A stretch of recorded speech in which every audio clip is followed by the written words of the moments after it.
ভারতের প্রধানমন্ত্রী মাননীয় নরেন্দ্র মোদী প্রধানমন্ত্রী হিসেবে টানা 11 বছর পূর্ণ করলেন। 2014 সালে তিনি প্রথমবারের মতো শপথ নিয়েছিলেন, আর আজ 11 বছর সেই দায়িত্ব তিনি পালন করলেন।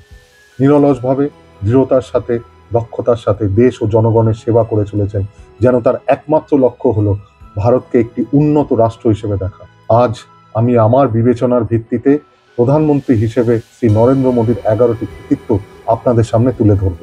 আমার মনে হয় প্রথমেই যে কৃতিত্বটা দিয়ে শুরু করা উচিত সেটা হলো অপারেশন সিঁদুর। আমাদের প্রধানমন্ত্রীর দ্বারা নির্ধারিত নতুন স্বাভাবিক বা লক্ষণ রেখা, দ্য নিউ নর্মাল। পাকিস্তান কর্তৃক প্রশিক্ষিত এবং লালিত সন্ত্রাসীদের দ্বারা পেহেলগামে সন্ত্রাসী কর্মকাণ্ডের পর ভারতের উত্তর ছিল অপারেশন সিঁদুর। এর সাথে সাথে এটাও বলতে হবে পাক অধিকৃত জম্মু ও কাশ্মীরে লঞ্চ প্যাডে সার্জিক্যাল স্ট্রাইক ও বালাকোট বিমান হামলার কথা। এগুলো ইঙ্গিত দেয় ভারত এখন যখন তখন সন্ত্রাসবাদী এবং তাদের মালিকদের উপর আঘাত আনার ক্ষমতা রাখে। দ্বিতীয় কৃতিত্ব যেটা আমার মনে হয় সেটা হলো 370 ধারা বাতিল। একটি টিউমার যা ক্যান্সারে পরিণত হয়েছিল তা অপসারণ করা হয়েছে বা অকার্যকর করে দেওয়া হয়েছে, এবং এইভাবেই জম্মু ও কাশ্মীরকে ভারতের সাথে একীভূত করা হয়েছিল। এটি লক্ষ লক্ষ হিন্দু, শিখ, গুর্খা, শরণার্থী এবং আরো অনেকের মানবাধিকার প্রতিষ্ঠা নিশ্চিত করেছে। তৃতীয়, শ্রী নরেন্দ্র মোদী আমাদের দেশের জন্য যা করেছেন তা বিশ্বের কোনো দেশ সেই কৃতিত্ব করতে পারে। কোভিড-19 চলাকালীন 1 বছরের মধ্যে 120 থেকে 130 কোটি মানুষকে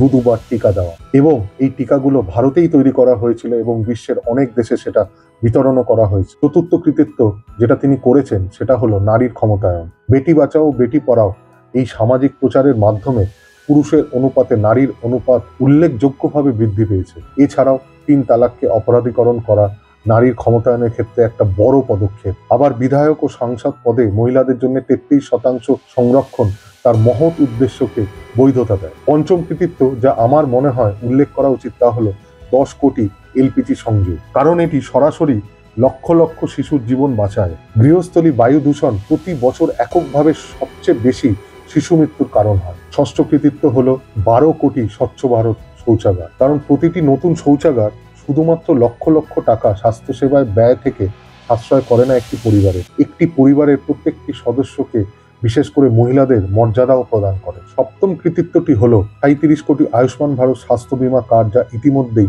ইংল্যান্ডের চেয়ে বেশি জনসংখ্যার চিকিৎসা করে ফেলেছে। এটি একটি পরিবারের স্বাস্থ্য সেবাতে ব্যয়ও কমিয়েছে অনেক অনেক টাকা।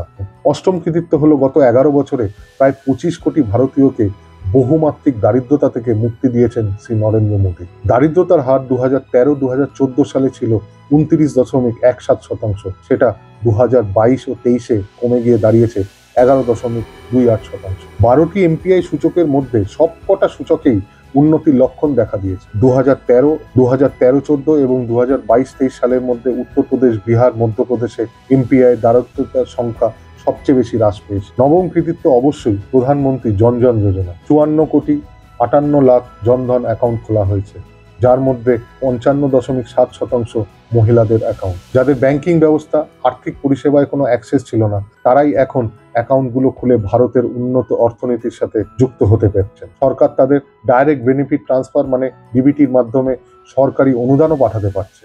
দশম কৃতিত্বটি হলো সিএএ অর্থাৎ নাগরিকত্ব সংশোধন আইন বাস্তবায়ন। এর মাধ্যমে উপমহাদেশের অমুসলিমদের প্রতি যে দীর্ঘদিন ধরে ঐতিহাসিক অবিচার হচ্ছিল সেটা সংশোধন করা গেছে। একাদশ কৃতিত্ব বলার আগে আমি গত 11 বছরে নরেন্দ্র মোদী সরকারের অন্যান্য কৃতিত্বগুলো উল্লেখ করি, যেগুলো এই তালিকায় বাদ পড়েছে। ঘর ঘর জল প্রকল্পের আওতায় 11 কোটি নলেজ সংযোগ, 50,000 কিলোমিটার হাইওয়ে নির্মিত হয়েছে, যা ভারতের অর্থনীতিকে চাঙ্গা করেছে।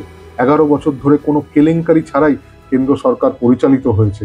ইউপিআই এর মাধ্যমে পেমেন্ট সিস্টেমের ডিজিটালাইজেশন, অসংখ্য বিমানবন্দর, এইমস, আইআইএমস নির্মিত করা হয়েছে, মেক ইন ইন্ডিয়ার উদ্যোগ ও ওয়াকফ আইন সংশোধন এবং আরো অনেক কিছু। একাদশতম কৃতিত্ব যা আমার মনে হয় উল্লেখ করা উচিত তা হলো এই সরকার মানে এই নরেন্দ্র মোদীর সরকার ভারতীয়দের আদর্শকে ভারতীয় ঐতিহ্য, সংস্কৃতি ও প্রথার দিকে নিয়ে গেছে।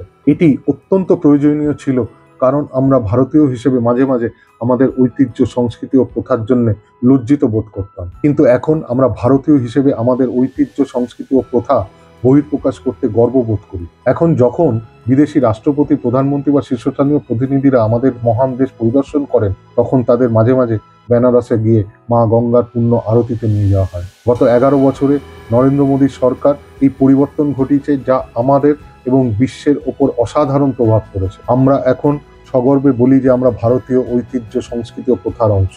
আমার শ্রোতারা, গত 11 বছরে মাননীয় প্রধানমন্ত্রী শ্রী নরেন্দ্র মোদীর সরকারের সাফল্যের সংক্ষিপ্ত সার বলা খুবই কঠিন। আমি জানি যে আমি হয়তো অনেক কিছু মিস করে গেছি। কমেন্টসের মাধ্যমে আপনারা আপনাদের মতামত জানান, আর এই প্রতিবেদনটি কেমন লাগলো সেটাও বলবেন। ভালো থাকবেন। নমস্কার।